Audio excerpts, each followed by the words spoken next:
Ndabuca imigani umurongo wa 27 n'umurongo wa mbere niwo turi busome.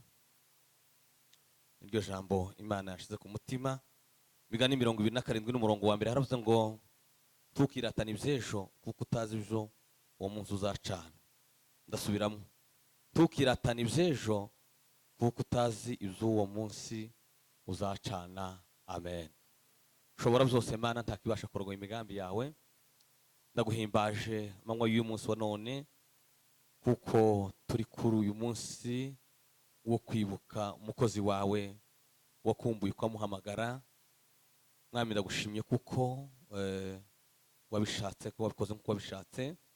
Tugeze imbere yawe Mwami Yesu, tugihugana ijambo ryawe ni ihumure, ryo zihumuriza imitima yacu. Mana, kugira ngo rifashe guhumuriza umuryango wasizwe, kugira ngo Mwami Mana, kuko uratubwira ngo iraduhumuriza kugira ngo natwe tubone uko duhumuriza abandi. Gira neza Mwami Yesu, kandi imbaraga n'ubushobozi zikomeye natwe zaze twize kubikoze kandi bitanze mu izina rya Yesu. Amen. Kubera ko umwanya ari mutoya turavuga twihuta kugira ngo tuje gucunguza uburyo umwete. Mbaje ushima Imana ise umwami wacu Yesu Kristo nyiribihe, izi bigenga kwitega kubishaka yabikoze. Imana nguje himbazwe. Ubundi kandi nanone tubanje guhampore umuryango wa Muhire wose, umuryango mukozi w'Imana Bishop Huru yavukagamwo, mwabuze kandi yarashaje akiri mutoya kandi yarakora ibintu byinshi. Kuba mwaramubuze mwihangane kandi mukomere kuko no rugendo. Bamaze kutubwira kuko tuzoganira, haje nk'amagambo menshi. Numvaga cyane twoganira hejuru y'umuzuko wabera. Umuzuko wabera ariwo twoganiraho. Iyo tuvuze ngo umuzuko wabera hari undi utari wabera, ko ijambo ry'Imana rivuga hejuru y'imizuko ibiri, hari umuzuko wabera n'umuzuko utari wabera. Abera bazazukira ubugingo buhoraho, abakiranirwa bazokuzukira gukorwa n'isoni no gusuzugurwa iteka. Ndabitekeza neza nateguye, ariko numvira ijambo ushize nariganiriye hariya muri Harvest, ariko ndiganira mba nihuta ku mwanya wari mutoya cyane, numva iraremereye naryo nanone kuri tuganire. Tuvuge hejuru y'igihe cyacu cyo kuba hano mu isi ukuntu ari kigufi. Igihe cyacu cyo kuba hano ku isi ukuntu ari kigufi, ariko kuba kigufi cyane no kuba gito cyane taco bimaze. Ikizi cyo kimara ni imirimo dukora muri cya gihe cyacu ko kwingana kose. Icyo turushanwa muri iyi si kubaho no kuramba, kandi icyo tuzosanga amahirwe twarushanyije tugeze wa munsi imbere y'Imana ni uburyo twakoresheje igihe cyacu neza, cyangwa se n'uburyo abantu bakoresheje igihe cyabo nabi. Kimwe giza gituma umuntu akoresha igihe nabi nuko yibwira kuko agifite. Iyo umuntu yibwira ko agifite igihe aza agikoresha nabi. Habe no guhinga, iyo umuntu yaje gukorerwa ihinga yageze ngo kiracyahari, ngo zohinga. Abandi muri cyakindi ngo zohinga, igihe cyo gutera kikaba kirageza abandi bagatera. Abana biwe ni wageze bagenda baginjira mu nzu y'abandi, ibandi beza bo bakagenda baye basaba ibigori, kandi bose baturanye. Abantu bakajana hamwe, mugiye ku ishuri mukiga hamwe mu isomo rimwe, mwabonye umwarimu umwe, mwabonye umwanya umwe kwiga, ariko bamwe bakabyaza umusaruro ya myanya, abandi bazaza umusaruro muri ya mwanya. Bike nako umugabo w'Imana Miles Monroe wapfuye ejo bundi muri 2015 na gatatu zize panuka y'indege, yavuze ijambo ryiza ari neza cyane kuza kurivuga mu biriyo. Yaravuze ngo ntugapfe kuko ngo nta mpamvu yo gupfa ushaje. Gupfa ushaje no gupfa uri mutoya taco bimaze. Kuvuga ngo wakenyutse taco bimaze. Gusa nguza igihe cyose uzorama, nguzapfe warividuye, warakoze ibyo ugomba gukora mu gihe cyawe. Ngo iyo umuntu adakoze ibyo agomba gukora mu gihe cyiwe, ngo aza yiremera amafuti. Niba usanga mu itorero Imana yaramuhamagaye, imuhamagara umushumba, imuhamagara n'umuririmbyi, aho gukoresha umwanya mwiza Imana yamuhaye akagira wa mwanya akawuhindura uw'amatiku, wo kurwana intambara, wo kugira gutera intambara bwinshi. Wasanga ngaho kari vuruguruguta ntazi kuko, kandi ijambo ry'Imana tubwiye ngo Bwana siwe sana, ngo ntimukiratane iby'ejo kuko ntazi icyo ejo bizagira gute bizacana.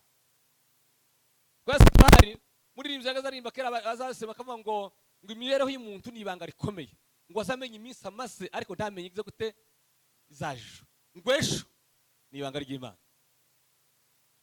Haleluya. Ndibuka umukozi w'Imana ejo bundi ushize mu mwaka ushize vuba cyane, twarajanye ari hano mu butumwa, twarabanye Kayore mu ivuga butumwa, turarangizanya turanga kandi dufatanya safari. Rike Warren yarabivuze ubuzima bufite intego, yaravuze ngo gupfa si iherezo ry'ubuzima, ahubwo ni iherezo ry'ubuzima bw'uke bw'hano ku isi, ariko abitangiro ry'ubundi buzima. Aravuga ngo iyo umuntu avutse, iyo bamutwite mu nda, ngo iyo umuntu batwite mu nda, burya ngo atangiye ubuzima bwo kubaho muri isi. Ngo iyo apfuye, ngo akaba atangiye kubaho mu buzima bw'iteka. Umunsi umukozi w'Imana yashikanye, nibwo yatangiye kubaho mu buzima bw'iteka. Kandi ubwo buzima bw'iteka buzaba bwiza cyangwa se buzaba bubi ku muntu, bivana n'uko umuntu yabikoresheje akiriho. Kubaho neza kwawe, kuzabaho nabi kwawe, bivana n'uko uhaye witegura muri kino gihe. Amen. Bari musomeshe ubundi gitabo gatangara, Zakariya avuga ibintu 7 Imana izishingikiza kuducira imanza. Yavuze ngo 3 za mbere byanteye ubwoba. Aravuga ngo icyambere ngo Imana izishingikiza cyane umucamanza wa mbere ngo n'umutima nama wawe. Conscience ngo Imana nizishingikiza ubwa icurura umuntu rubanza. Uzoyihisha se? Nzoyihisha se? Zabindi twagaze dushisha abantu, uranga uzobihisha, tuzobihisha. Bizoba bigaragara. Umutima nama wawe uzovu kuri kose. Amen. Bwana sifiwe sana. Haleluya. Icyakabiri ngo ni situation wanyuzemo. Situation. Hari abantu bazanyura mu bibazo bakabivamo neza. Mugabo umwe yaravuze n'ubundi Zakariya yaravuze ngo kuba uwo bita ngo ni umugabo, uwo bita ngo ni umugabo, uwo bita ngo ni umukristo, ngo ni mu kibazo akakivamo ngo nta wakomerekeje na wadakomeretse. Amen. Intambara zigatera mu muryango, amatiko akaza mu muryango, umuntu we akava muri za ntambara we adakomeretse kandi atagize n'uwakomeretse. W'umugabo, w'umukristo, intambara zizobora kuba. Haleluya. Haleluya. Za umwanditsi yaranze aravuga ngo isikirisi ibiba nisarura impeshi n'urugaryi ngo ntibizabura kubaho. Bizobaho intambara izoza, ntibizobuza igisitaza kuza, ariko ngo ishano uzagira gute uzakiza. Yende tukatubyihorera. Haleluya. Igihe cyacu cyo kubaho ni kigufi cyane. Imyaka yose umuntu yarama iyo yatekeza myinshi. Umukozi w'Imana Mose yarasenze muri Zaburi ya 90. Aravuga ngo ku murongo wa 7 n'umurongo wa 8, basimbuka musomera, aravuga ngo iminsi yo kurama k'umuntu ngo ni 70. Kandi ngo nagira intege ngo ni 80. Ngo ariko izirato by'iyo minsi ngo ni imiriho n'umubabaro. Ngo agera ku 12 ku murongo wa 12, aravuga ngo kubera kuko ari mikeya, ngo man ngo nigishe kubara iminsi yanje uburyo butuma ntunga umutima ubwe. Ngisije turushana. Titurushanya inzobe, titurushana amakorumu, titurushanywa seniority, titurushana icyo turushanwa mu itorero ry'Imana. Nukumenya kujere, nukumenya gukoresha igihe cyacu neza, tukabizaza umusaruro. Cyaba gito, cyaba kinini, cyose. Nicyo cyatumye umwanditsi yanditse aravuga ngo Dawudi amaze gukora ibyo Imana yashatse mu gihe cye, arasinzira ngo asanga basekuruza arahora.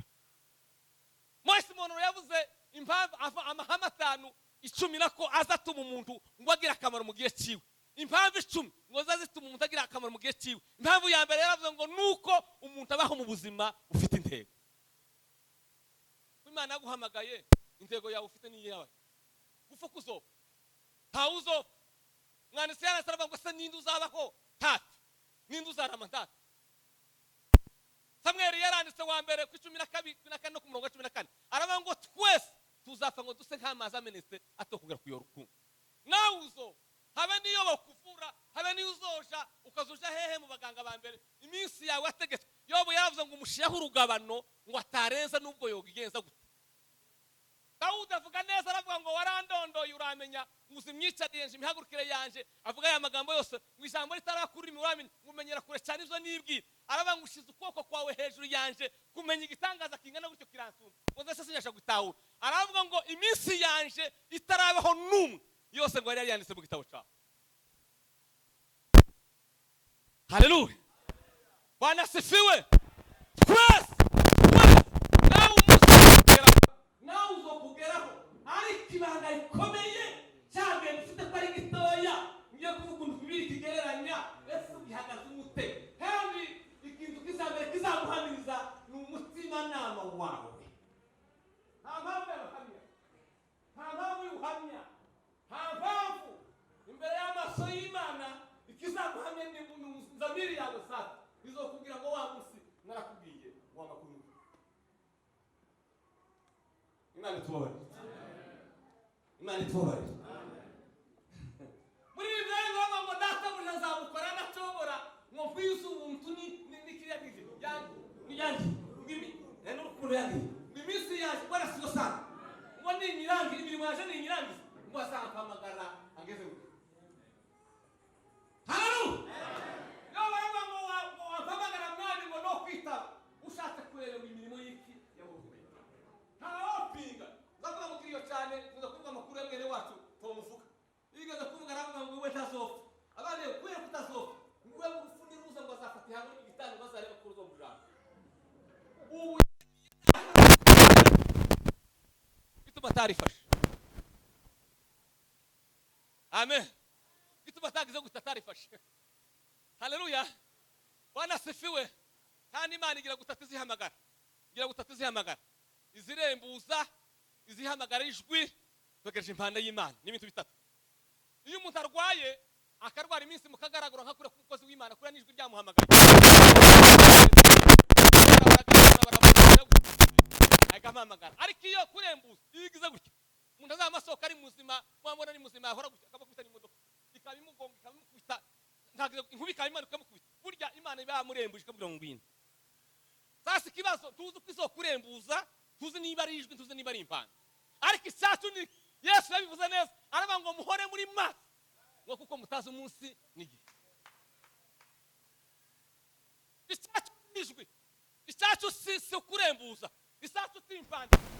Defuera yacu umukoro wacu uguhora twitwe. Tuzi umunsi ni tuzi umunsi uzoguhamagara igihe sawa n'ikigufi ubitekereze habe n'uramya kwizana na 50 ukamutangaza mabwire nibwo zo kurangiza na muri Imana. Umukozi w'umudane w'umunyamerika kazi yarantangajije ubu ngo yakishijwe bamubwirije afite imyaka 99 baramubwiriza arakizwa bamara kumubwiriza arakizwa abandi bakagenda mu materaniro ngo bashaka kuvuga Imana imirimo bayikoze rero nakoze ibi nakoze bakaba barashana ukavuga ngo Imana kishwe y'umukecuru ntacyo bishoboye nikishe ngo umunsi umwe atekereza kuzoza aje agemurira abarwayi ku bitaro bakabashira ibiryo akagenda akabagemurira ngo yaje guhura n'umukobwa w'indaya wari warwaye kanseri warembye cyane ariko umudakishijwe aramubwiriza uwo mukobwa ngo ntabikundo bakabzana atuze nabu bakamubwiriza cyane ngo umunsi umwe noneho bamara iminsi 3 ataza kumukubwira gute kumugema ngo amubwirize. Ariko muri ya minsi 3 ngo aremze ngo umunasikazi umugangakazi wamukurikiraga ngo aramubwira ngo amwegereye cyane aremze arambwira ati nubwo wa mudamu wa mukecuru ntiyaje ati ntawaje ati ntawaje ariko nubwo ngiye hino kubwire nakire Yesu wamukoreza ambwira wa mukecuru babwira umunase aramubwira ngo aramwaturira ngo amara kumwakira yakire Yesu nk'umwami n'umukiza arashikana. Bukeye bwaho wa mukecuru ngo yaje kumugera ngagira tekeza ko gihari ngasanga wa mukecuru wa mukobwa yaraye apfu.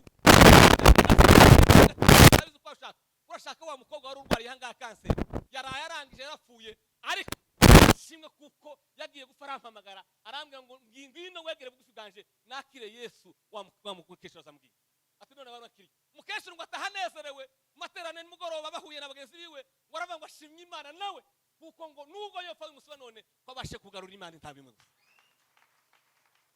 Ariko wewe umaze imyaka n'imyaka aho kubazana kwa Yesu uri kubakura kwa Yesu. Siko bimeze se kuni kuri kwijambo ry'amazu gatuza mirimo yacu nizo tuvuga mu miryango mu matora aho dutuye aho kuzana abantu kwa Yesu uri kubakura kwa Yesu. Muge mukesho w'imyaka 98 agarura umuntu kwa Yesu. Igiye kinga uko kingana kose haidalishi nubwo wamara imyaka myinshi nubwo warama mikeye isingenzi nukugikoramwo neza isingenzi nukugikiranukamwo neza ikingenzi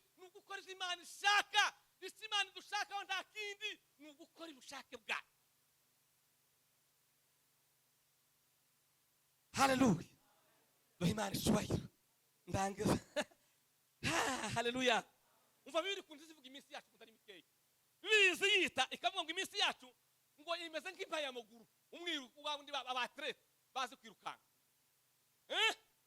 baba ni bazi gute baba ni babirukanka imetero 5 bakirukanka baza banyaruka baza birukanka ngo babirukanka ngo batsinde birere mu Yobu 125 haravuga ngo iminsi yo kubaho kwanje ngo irihuta kurusha mu impaye y'amaguru irahunga ariko nta kizabo iminsi yanje kubaho irihuta cyane nubwo utekeza kuramye irihuta ni none wogenda ejo wogenda ariko se ngiki ijambo wibaza mu bibera yanje niki nakoze niki nungukima Daudi amaze gukora ivyo Imana yashatse mu giti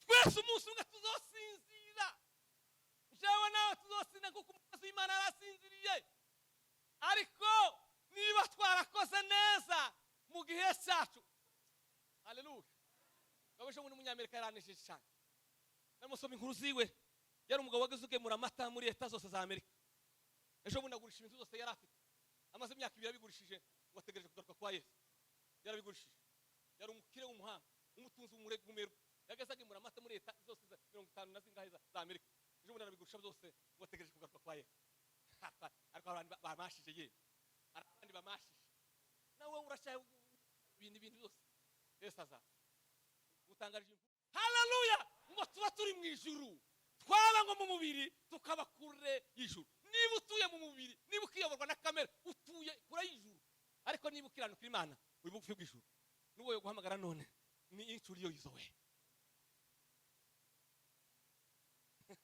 ariko ndashima Imana ko mu ijuru nta mahimba azobaye ayo ayandi tayo keraza kibaseraza zageze zigena imirara yose zikazigenda zivuga ngo umurara runaka ngo nuyuko ngenzo nkazumva umurara nuka ngo uyunguyu ngugira gukigira guki mwijuru nta bizobayo nibwera nyange televiziyo zizotambura birimo mu gitanga zabintu twakora bwihishwa nta cihishwe kitazagaragara irihuta iminsi yacu ngimeze nk'amato yihuta fete bwabwato bwa gisirikare aho iyindi bato yogenda amasaha 10 iyo izi hagenda isaha imwe vedete za yihuta iminsi yacu ngo irihuta kamato y'intambara azagira gute ukimeze kose kirihuta kiraga haleluya Bwana sifiwe haleluya ubwo baramubwiye ngo ugiye gupfa tufite ubwo bwo gupfa ngo arabwira ngo ntabwo bafite ubwo gupfa itafite afite isoni zo kuzosera imbere y'amaso y'Imana ngo ni iminsi yishubusa ariko abantu bazotangara abantu bazicuza iminsi bakizayo ariko ibanishwe ku mukozi w'Imana uri atazicuza kuko imibereho ye yose yayikorera ndamuzi twatamanye ndi mutoya duta ariko twamutana yarazi kubwiriza umurimo wiwe kubwiriza ijambo ry'Imana yarabize Imana yaramuhaye iminsi yose yakoreye Imana mu gihe yakoreye Imana reka izo Bwana sifiwe Manza 7 Zakariya yavuze ngo zangira nito ampaye ndagiye kwirangiza zangira ubwawe bw'imanza 3 ni 7 zose ariko ngira ubwawe bwa 3 iyambere ngo tuzobazwa iminsi yacu yose twabayeho uburyo twayikoresheje umuzicyamere y'amaso y'Imana wisobanura cyakabiri ngo tuzobazwa amagambo yose twagize gute twavuze zangera aho ngaho ngahuye amagambo yose twavuze ngo nifabuze bizogerwaho byo kugambana byo gutukana byo kugayana byo kugira guteza byayandi yose twavuze yose azagerwaho zangira ubwo zangira abahanga twazavuga ariko amagambo baravuga nagutse sase biteguye kwisaha imwe ngo bavuze amagambo arenga ibihumbi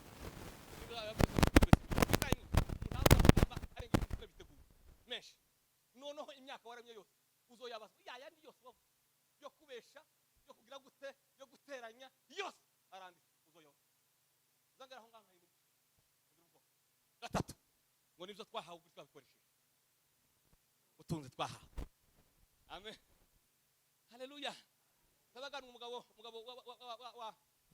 wabahiga twabanye mu gahuna yarantangaje umunsi uganatsekeje aramwe ngo yagurishije inka bitewe n'agashira ngo atayikoze ibintu bibi ngo azabona nkaho yakuye mu kafu ngo abarahari umugabo ijambo rya mbere ngo inka ayigurishije ngo ntayigure mu gitabo cy'Imana ngo iyo nka azabona kuko yapfuye mu kafu ijambo rya kabiri ngo iyo agurishije inka ntagire uwo yiheza afashaho isuzu ngo azayibara nk'iyapfuye mu kafu niwe magambo yayambwiye mu gahuna uza numva byatekeza kumva kwituza uri mukurya zingahe ayo mukubona nanga bari mukohereza utazufasha kandi bahabura zo hauza wibazwa wibazwa haleluya bana sifiwe haleluya irihuta bimenyerwa ngo irihuta nk'amato yihuta kuko igisiga gihorera gifata ico gukawi kuko inyunda ariko ukuntu inyundi zibango iyo gufata umwana w'inkoko ababe murabizi uzu umuvuduko wayo iminsi yacu ngo irihuta kurusha ko inyundi yivuduka igiye gufata inyundi umuhigo gatatu ngo imeze nk'igicucu mubwiriza 6:12 ngo noneho ninde wamenye ikigira umuntu umumaro akiriho ngo minsi yose kwakwe ngo ikamugirira umumaro igahita nk'igicucu ninde wabasha kwikubwira umuntu bizaba umunsi y'ijuru ninde wabasha kubwira umuntu ibizaba munsi y'ijuru munsi yo kubaho kwiwe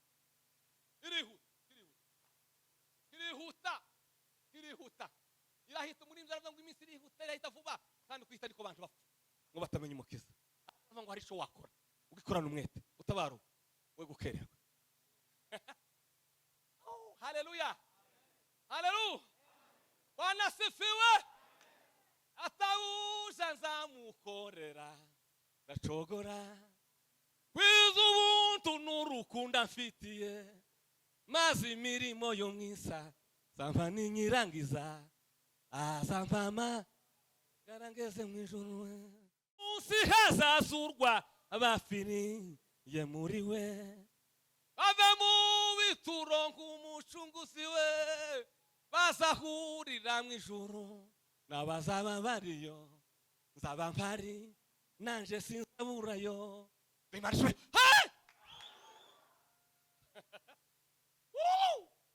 atukuzwe haleluya hararandika ngo uhereye none wahirwa bapfira mu mwami umwuka nawe urikiza ngo ye baruhuka imihate yabo ngo kuko imirimo ijanye bakurikiye hahirwa bapfirwa mu mwami abafa bose ntibahiriwe abo tuzacuraniranga bose ntibahiriwe abo tuzacuraniranga bose ntibagize gute ntibahiriwe abahiriwe bibiri zivuga nabapfiriye mu mwami nababashije igihe cyawo umusaruro nabagikoresheje neza nabamenye gukora ibyo umwana ashaka mu gihe cyawo amen kane haleluya ngo ni igihugu itamuruka umwanya mutoya ababaye ruguru barabizi iyo mu gitondo habaga igihu cyabaye akazuba kageze karasa bukeye ukayoberwa iyo cyagiye iminsi yacu yo kuba bibiri yigereranya nk'igihu gitamuruka umwanya mutoya abakiragiye amen haleluya nyamara mutazi ibizabesho mbese ubugingo bwanyu niki muri igihe ukiboneka umwanya muto kigahera ko gatamuru turangize gatanu ngo turi umwuka gusa amen turiki umwuka gusa umuntu wawe habe ni wamukunda iyo apfuye iyo umwuka umuvuyemo uzo wamuhu uzubwira abantu ngo ni muzeyi wawe akuzaye muze mumujane muje gushingura hari uwo muza murarana mu nzu hari uwo tuza turarana mu nzu yari mwiza twaramukundaga ariko umunsi umwuka wamuvuyemo tumushira muri moroke ntawo kumwegera kandi kitangaje n'ubu nyine ntawo kera basiga babatuhagirira ngo kimwe no kumuhagira ntumuhagire bakabatuhagirira baje guhura nawe n'umurambo no azawutera parfum ngatanuki agashira ufite n'uyu mwuka wihumeka rero ukihumeka ukoreshe neza bibiliya yavuze ijambo ryiza ryatangaje iravuga ngo Bwana asifiwe sana haleluya ngo ninde uzi ibizabejo uzi ibizabejo Paulo yabwiye aba Efeso abakorinto nako bakabiri uceka n'umurongo wa 7 arambwira ngo se niki mufite mutahawe kandi niba mwaragihawe ni kuko imwirata nk'abagihawe niba warahawe umwuka uwufite ni kuwirata zaza neza igihe cyawe umusaruro kora neza igihe kiriho wa munsi bazahamagara amazina y'abera nawe izina ryawe rizakumva. Haleluya, Bwana asifiwe sana. Haleluya. Mwami wanje ndakwingize naje unandike muri so gitabo cy'ubugingo sikabure kuru ya munsi w'ibirori zagushima zamuye amaboko. Ariko utegeza umunsi w'imperuka bazahamagara izina ryawe rikabura. Uzubitekereza abanafunzi twe twabanafunzi bageze bahamagara abambere iyo bageze bahamagara jewe narasanga cyane iyo numvaga atambaye muri batanu bambere nagaza nsanga watsinda batanu bambere bageze utegeza kuva runaka araguhamagaye kwa muhaguruka wicomoka wirukana niko wa munsi bizome. Haleluya, haleluya. Ha abamarayika ngo bazovuga ijambo ryiza ngo barivuga ngo wopfuye yofiriye bameze nka abamarayika bazoririmba batibeye uwopfuye yofiriye bameze nk'aba. Ariko mwijuru we ndagukumbuye nari ijambo ry'Imana tuga